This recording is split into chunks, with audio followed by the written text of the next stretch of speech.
Paul writes these words, and he tells us that when we're looking for someone to be a leader in the church or someone to be responsible for people or projects, we should never forget to look at their children.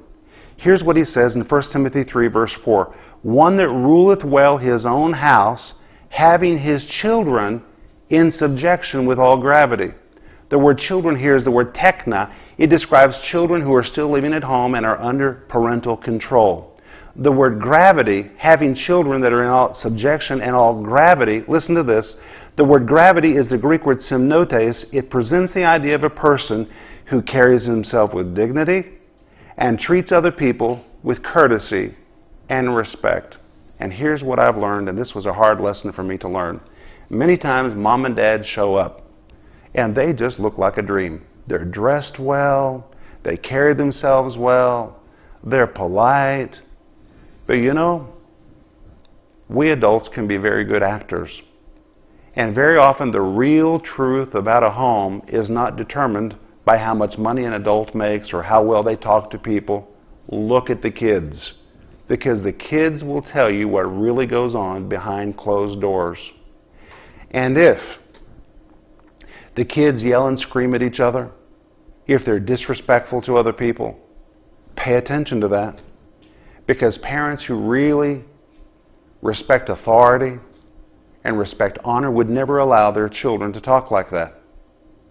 And it doesn't matter how well dressed the parents are, if they let their kids be disrespectful to adults and scream at each other without any form of discipline or correction, it's a major sign that there's something very seriously wrong inside that house. It doesn't matter how well dressed the parents are, something's wrong at home. If those parents just let that go on and think that's normal, there's a problem in that house.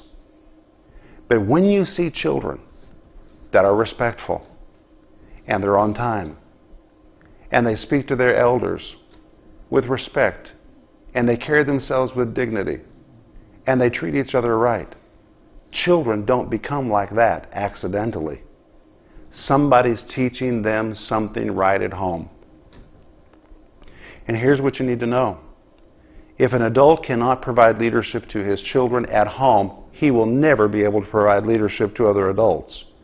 Because adults can be pretty hard to lead.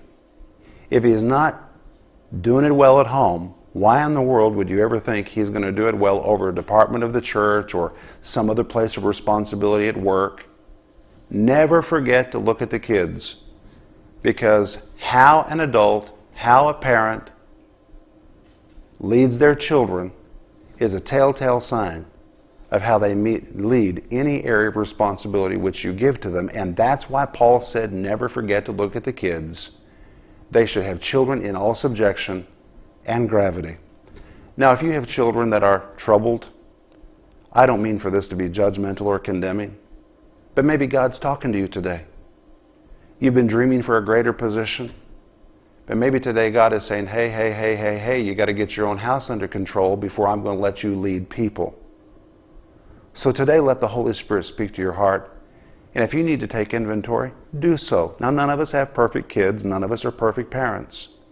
But let's do the very best that we can at home so that we'll qualify for that dream which we have in our hearts.